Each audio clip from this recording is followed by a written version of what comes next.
آپ نے امام غزالی پر جھوٹ باندھا ہے کہ انہوں نے احیاء العلوم میں لکھا کہ جو یزید پر لعنت کرے اس پر لعنت لوٹ کر آئے گی، یہ انہوں نے کہاں لکھا ہے؟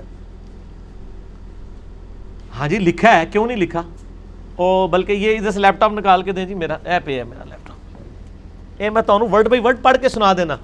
اس کو فرحان بھائی جے پی جی بھی ڈالنی بیچ میں اسی جگہ کے اوپر۔ اللہ تو بندوں، یہ مجھے پتا ہے ایک بریلوی مولوی صاحب نے اعتراض کیا، میں بریلویوں کا ہی حوالہ ان کو دینے لگا ہوں، ٹھیک ہے نا جی۔ دیکھیں اگر ہم اپنی طرف سے کوئی بات کرتے ہیں نا تو انہوں نے کہنا تھا، انہوں نے ترجمہ بدل دیا، انہوں نے خود چھاپ لی۔ میں بریلویوں کا حوالہ دے رہا ہوں، شرح صحیح مسلم غلام سود سعیدی صاحب کی، ٹھیک ہے جی، اور اس میں جو کتاب الحج چیپٹر ہے 620 نمبر پیج ہے شرح صحیح مسلم کا، ٹھیک ہے جی۔ جلد بھی میں آپ کو بتا دیتا ہوں، اس کی تیسری جلد شرح صحیح مسلم غلام سود سعیدی صاحب کی 3rd جلد 620 نمبر پیج،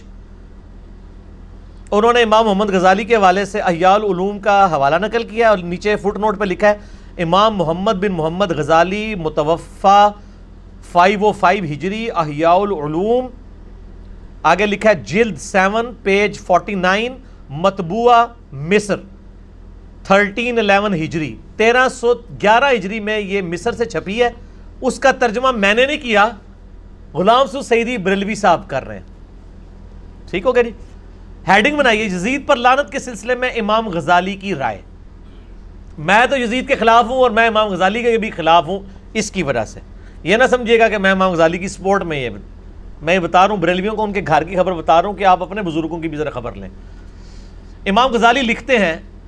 یہ ورڈ بائی ورڈ احیاء العلوم کا ترجمہ کیا غلام سود سعیدی صاحب نے، کیا یزید پر لعنت کرنا جائز ہے کیونکہ اس نے حضرت حسین رضی اللہ تعالیٰ عنہ کو قتل کیا یا قتل کا حکم دیا؟ میں کہتا ہوں، یعنی امام غزالی کہتے ہیں کہ یہ بات بالکل ثابت نہیں ہے، اس لیے یہ کہنا صحیح نہیں ہے کہ اس نے حضرت حسین کو قتل کیا یا قتل کا حکم دیا، چاہے جائے کہ اس پر لعنت کی جائے۔ انہوں نے کہا آپ کہہ رہے ہیں کہ یہ کہنا لعنت تو سوچ بھی نہیں سکتا کوئی یزید پہ کرنے کی، کیونکہ بغیر تحقیق کے مسلمان کی طرف گناہ کبیرہ کی نسبت کرنا بھی صحیح نہیں ہے۔ ہاں یہ کہا جا سکتا ہے کہ ابن ملجم نے حضرت علی کو قتل کیا، ابو لولو نے حضرت عمر کو قتل کیا، کیونکہ یہ تواتر سے ثابت ہے۔ پس کسی مسلمان پر بغیر تحقیق کے فسق یا کفر کی تہمت لگانا صحیح نہیں ہے، کیونکہ رسول اللہ صلی اللہ علیہ وآلہ وسلم نے فرمایا جو کسی شخص پر فسق یا کفر کی تہمت لگائے اور وہ شخص ایسا نہ ہو تو یہ تہمت لگانے والے پر لوٹ جائے گی۔ تو یعنی وہ یزید کے دفاع میں کہہ رہے ہیں کہ اس نے یہ نہیں کیا لہذا اس پہ لعنت کریں گے تو اس پر لوٹ جائے گی۔ اور کیا لکھن جناب، ٹھیک ہے جی، بالکل کلیئر کٹ لکھا ہے انہوں نے۔ اب اگر آپ کہتے ہیں ایاک نعبد و ایاک نستعین میں یہ تو ہے کہ ہم اللہ ہی کی عبادت کرتے ہیں، اسی سے مدد مانگتے ہیں، اس میں یہ تو نہیں ہے کہ اس کے علاوہ کسی سے نہیں مانگتے ہیں، تو ہے سر، اسی سے مانگتے ہیں، اور کون سی؟ دعا۔ جو ظاہری اسباب ہے وہ تو قرآن میں آیا ہے وَتَعَاوَنُوا عَلَى الْبِرِّ وَالتَّقْوَى وَلَا تَعَاوَنُوا عَلَى الْإِثْمِ وَالْعُدْوَانِ۔ تو سر یہ وہی ہے، بالکل کلیئر کٹ ہے۔ اس کا جے پی جی بھی انشاءاللہ تعالی جب میں نے یہ فرحان بھائی پڑھا ہے نا، اس کو امام غزالی لکھتے ہیں، ادھر سے ہی آپ نے نا اس کو سٹارٹ کرنا ہے اور صرف اس کا وہ والا حصہ ہی جو ہے نا وہ کر کے اس میں شیئر کروا دینا تاکہ یہ آ جائے، ٹھیک ہو گیا جی۔ آپ نے امام بدر الدین عینی حنفی کے حوالے سے کہا کہ وہ حضرت معاویہ رضی اللہ تعالیٰ عنہ کی غلطی کو اجتہادی نہیں مانتے تھے، اس کا کیا حوالہ ہے؟ اس کا والا بھی جو ہے وہ عمدۃ القاری صحیح بخاری کی جو شرح لکھی ہے بدر الدین عینی نے، اس میں جو 7083 نمبر حدیث ہے، میں نے جو الیاس قادری صاحب کی اس سٹیٹمنٹ کے اوپر ایک لیکچر دیا تھا نا حضرت معاویہ رضی اللہ تعالیٰ عنہ سے حوالے سے، اس میں نے حوالہ دیا تھا 7083 نمبر حدیث بخاری کی، اس کی شرح میں بدر الدین عینی نے یہ لکھا ہے اور ہم نے اپنے 5B ریسرچ پیپر میں اب اس کو ڈال بھی دیا، پیج نمبر 10 کے اوپر اس کو ہم نے ایڈ کر دیا۔ ایک حدیث کے 2-3 طریق تھے، وہ ہم نے مختصر کر کے حدیثیں کم بھی نہیں کی اور وہ 5-6 لائنیں نکال کے لکھ دیا۔ میں یہ بھی بریلویوں کا ہی آپ کو پڑھ کے سناتا ہوں، یہ اب لیپ ٹاپ کھلا ہوا ہے، میں نے اس میں وہ رکھا ہوا ہے۔ یہ شرح صحیح مسلم غلام سود سعیدی صاحب کی ہے، کتاب الفتن چیپٹر اور 7ویں جلد میں صفحہ نمبر 791 میں علامہ عینی کی عبارت کا ترجمہ خود کیا ہے غلام سود سعیدی صاحب نے، ٹھیک ہو گیا جی۔ سنیں نیچے فٹ نوٹ سے پہلے میں ریفرنس، علامہ بدر الدین محمود بن احمد عینی المتوفہ 855 ہجری، عمدۃ القاری جلد 24 پیج 192، مطبوعہ ادارہ مصر 1348 ہجری پورا۔ یہ اب انہوں نے ترجمہ خود کیا ہے، میں نے نہیں کیا۔ علامہ بدر الدین عینی لکھتے ہیں، علامہ کرمانی نے کہا کہ حضرت علی اور حضرت معاویہ رضی اللہ تعالی عنہما دونوں مجتہد تھے، زیادہ سے زیادہ یہ ہے کہ حضرت معاویہ کو اجتہاد میں خطا لاحق ہوئی،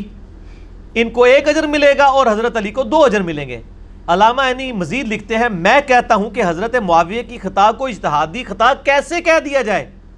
اور ان کے اجتہاد پر کیا دلیل ہے، حالانکہ ان کو یہ حدیث پہنچ چکی تھی جس میں رسول اللہ صلی اللہ علیہ وآلہ وسلم نے یہ فرمایا تھا، افسوس ابن سمیہ کو ایک باغی جماعت قتل کرے گی، جو بخاری مسلم کی حدیث ہے، بخاری میں حدیث ہے نا 2812، عمار کو ایک باغی جماعت قتل کرے گی، عمار ان کو اللہ کی طرف بلائے گا، وہ جماعت دوزخ کی طرف بلائے گی۔ تو وہ کہتے ہیں حضرت معاویہ کی جماعت نے چونکہ ان کو شہید کیا ہے، ابن سمیہ کو ایک باغی جماعت قتل کرے گی، اور ابن سمیہ عمار ابن یاسر ہیں اور ان کو حضرت معاویہ کے گروہ نے قتل کیا۔ کیا معاویہ برابر سرابر ہونے پر راضی نہیں ہے کہ ان کو 1 اجر مل جائے؟ وہ کہتے ہیں حضرت معاویہ کے لیے کیا اس پہ وہ خوش نہیں ہوں گے کہ ان کو صحابی ہونے کی وجہ سے برابر چھوڑ دیا جائے، چاہے جائے کہ آپ 1 اجر کی بھی بشارت ان کو سنا رہے ہیں۔ یہ بڑے سخت کمنٹس ہیں، اور امام عینی پھر بھی رافضی نہیں ہے، وہ اہل سنت کے امام ہی ہیں، وہ حنفیوں کے امام ہی ہیں۔ اور یہ سر ان کو ذرا دکھا بھی دینا،